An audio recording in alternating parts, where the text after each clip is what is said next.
Licensing examinations and study materials. In this section, we're going to discuss the format and content of the licensing examination, as well as the study materials and preparing for the examination. We would like to emphasize that we have extensive materials on the Law Society website setting out this information in greater detail, and this section is intended to provide an overview of this information. We do recommend that all applicants review all of the materials closely before beginning to study for the examination. Candidates are required to successfully complete the required licensing examination as part of their licensing requirements. The exams measure performance on a pass-fail basis and assess whether a candidate has met the minimum standard of competency required to be licensed in Ontario. All items on the licensing examination are in multiple choice format, and you must choose the best answer from 4 possible options provided. Each item has only one best answer, and you will receive credit only when you have selected the correct answer. Scores equal to or higher than the established passing mark receive a pass result. Scores lower than the passing mark receive a fail result. Typically, there are 3 exam sittings held in a licensing year, and they are held in the summer, fall, and winter.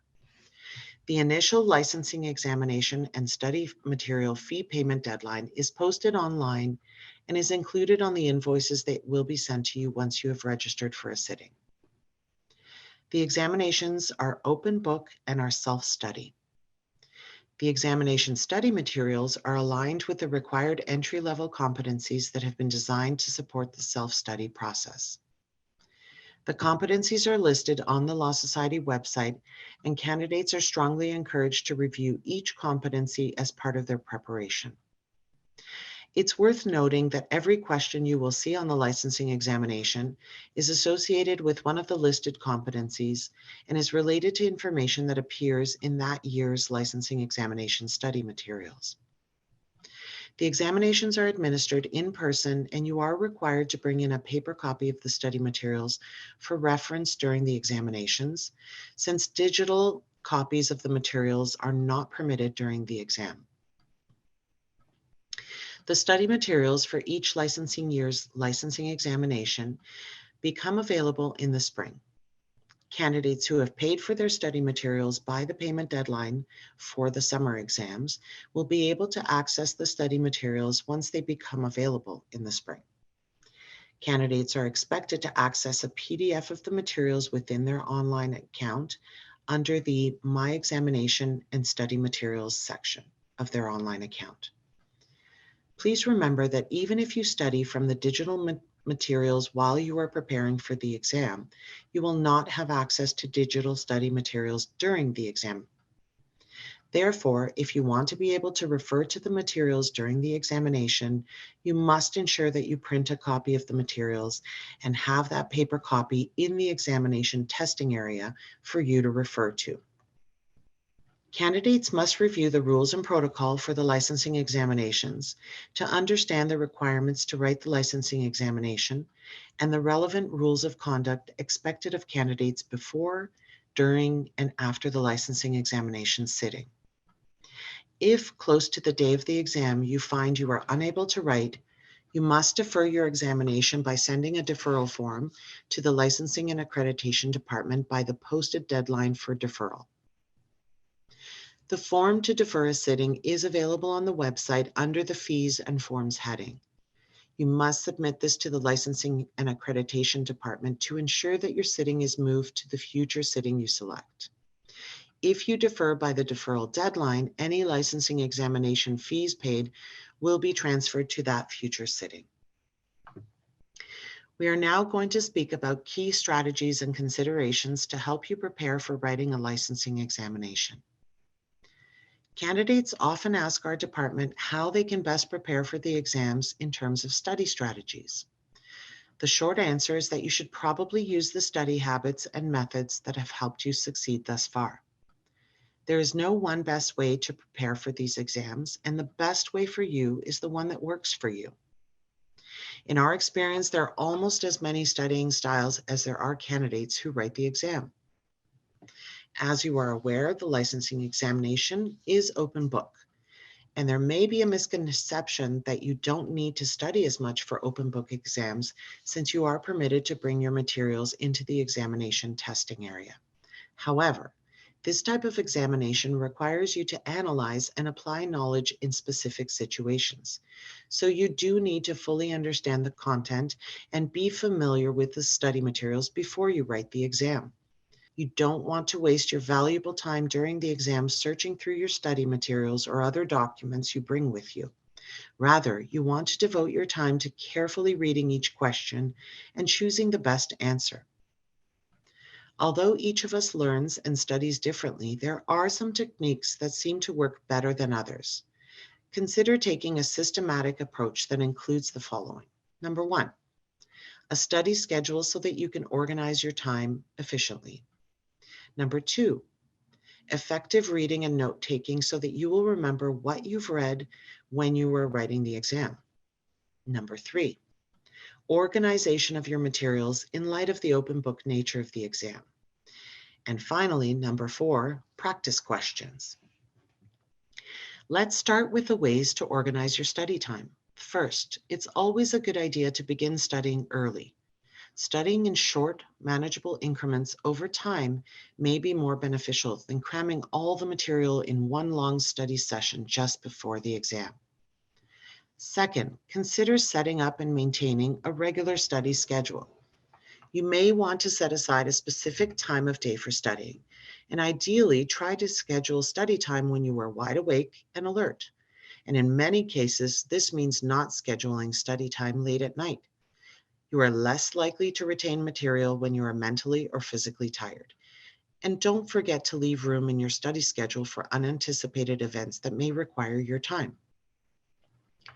Next, to help focus your study sessions, consider setting specific goals for each session.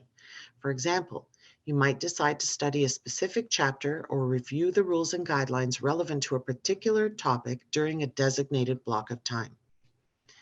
Taking breaks during study sessions is also a good idea. Studying requires mental effort, of course, so take breaks as part of your study session. For example, after studying for 50 minutes, you might plan to take a 10-minute break. And after 3 consecutive 1-hour blocks, you might take a longer break, perhaps half an hour, and then start the study cycle again. If a given section of materials is more difficult for you, you might shorten each of the study sessions for that topic, but have more of them and take more frequent breaks. For example, for the material that is more challenging for you, you might want to study for only 20 or 30 minutes, followed by a 5-minute break. When you're studying the more challenging material, you may also want to take your longer break after only 2 study blocks instead of 3. It's a good idea to start each study session by reviewing the material you've previously learned. Reviewing material you've learned will help keep knowledge fresh in your mind. If you wait too long to review the material, you may waste time trying to relearn what you knew but already forgot. Also, try to use the week just before the examination to review, integrate, and reinforce your understanding of the concepts. Turning to reading and note-taking for open book exams, let's now consider how best to review the study material so that you understand and retain what you have read. This usually involves careful, active, and systematic reading. And in most cases, this will mean reading the material more than once to really understand the content. To build a solid base of knowledge, you may need to read the material once to gain a general understanding and overview of the content, and then a second and a third time to reinforce important concepts or to fully understand more challenging concepts. You may want to take the opportunity during these subsequent reviews to consider what types of questions could be asked about each concept and competency, and to consider how different concepts and competencies interact and overlap with other content. It's a good idea to begin highlighting and taking notes once you have a general understanding of what you're learning, because if you start too early, you may end up highlighting or writing down too much information. So, what are some of the things you can do to prepare materials for use during the exam? The goal, of course, is to organize your material so that you can quickly access the relevant information. Prior to the examination, take some time to study your materials and make them as user-friendly for you as possible. We have 3 suggestions for organizing your physical material. 1, use tabs or a color coding system to delineate certain subject areas and key topics. 2, prepare short, manageable summaries on the selected topics. Finally, create an index or a table of contents listing key topics in corresponding pages. The point of these strategies is to help you quickly find information in your materials during the exam, so choose the method that works best for you. As you are organizing materials in the way that suits you best, bear in mind that some concepts also cut across several areas of law. It's important to prepare psychologically for the licensing examination as well, as it's common to feel some anxiety before, during, and after the exam. If you start to feel overwhelmed, consider taking slow, deep breaths to relax. Calming yourself physically will help calm you emotionally. The calmer you are during the examination, the better you'll be able to concentrate. And also, don't forget the basics: getting enough sleep and exercise, maintaining good nutrition, and being active in other areas of your life, whether socially, physically, or intellectually, will help as well. Knowing and understanding your material thoroughly and being well prepared will likely prove to be key features for a successful attempt at the licensing examination. Please ensure to review the website for important information regarding the day of your examination. Be sure to be on time, on the scheduled date, as this is very important not only to ensure that the examination is administered smoothly, but also to give you a chance to get settled in your surroundings and relieve any anxiety that may come with having to write a licensing exam. It is important to be mentally prepared not only for the licensing exam itself, but also for unexpected circumstances that may arise. The Law Society Identification Card will be what you will show on exam day to the registration desk in order to check in and receive your seat number before you begin your exam. It identifies you as a candidate in the process and includes your unique, confidential candidate ID number. Please keep your candidate ID number private and secure. Your Law Society candidate ID card will be mailed to the address on file with the Law Society.